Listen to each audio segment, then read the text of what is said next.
Thank you, Secretary Porcari. Drunk driving is still our nation's most commonly committed violent crime. In 2010 alone, 10,228 people were killed, and another 345,000 people were injured by drunk driving.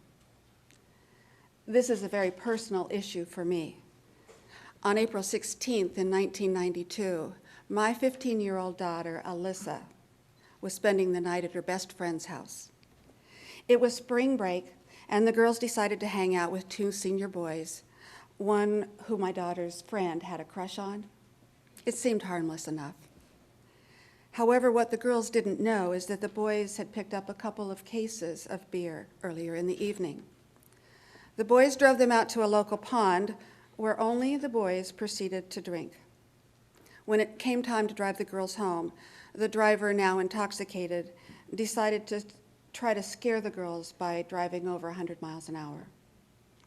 He lost control of the car and hit a guardrail, tearing off the right side of the car and throwing Alyssa out of that side into the woods. She died of her injuries the next morning. Alyssa's story really touches on every aspect of the traffic safety issues we are trying to tackle at MAD. And how we do it is very important. MAD pursues solutions that science has proven to work. In 2006, we launched the first comprehensive campaign solution to this issue. We call it our campaign to eliminate drunk driving, in the hopes that we would be standing here today with the promise of elimination within reach.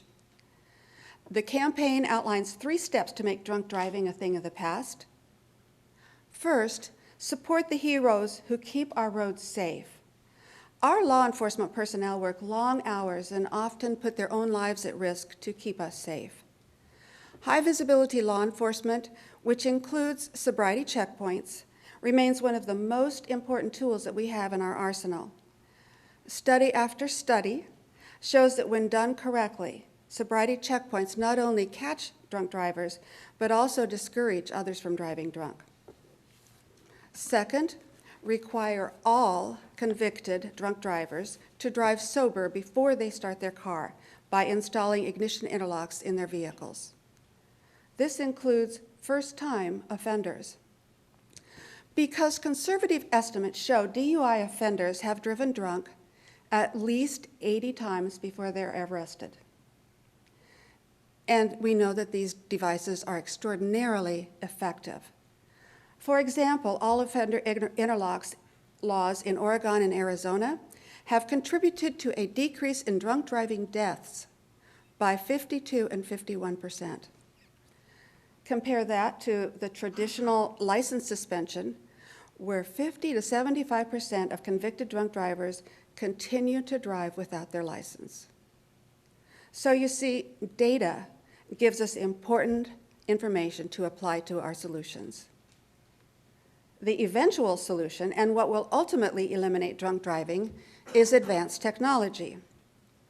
Tomorrow's cars will automatically and unobtrusively determine whether or not the driver is at or above the illegal limit of a .08 BAC and fail to operate if the driver is impaired.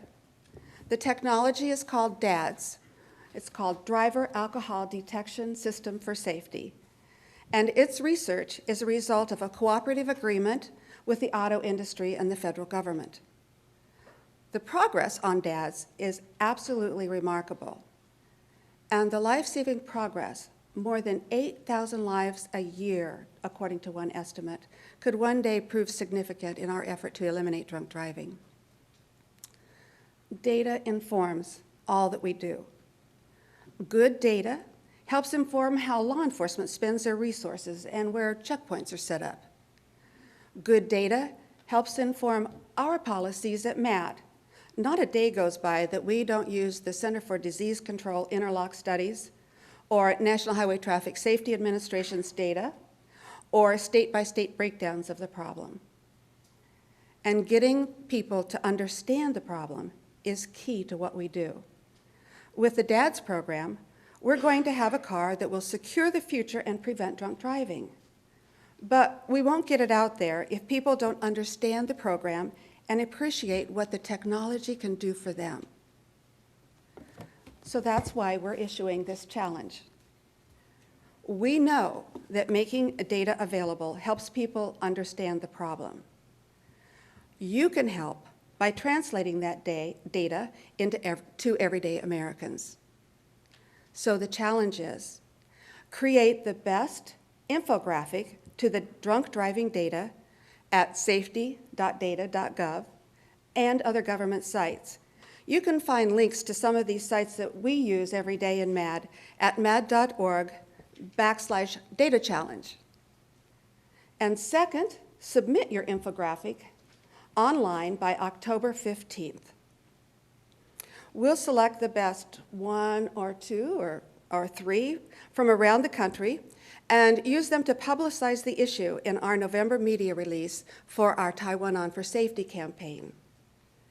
Leading into the holidays, each year we launch our Taiwan On for Safety campaign in early November.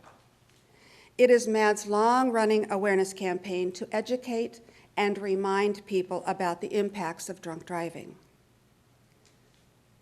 Your infographic could be seen by tens of millions of people and save hundreds of lives when people see it and choose to drive sober this holiday season. Thank you.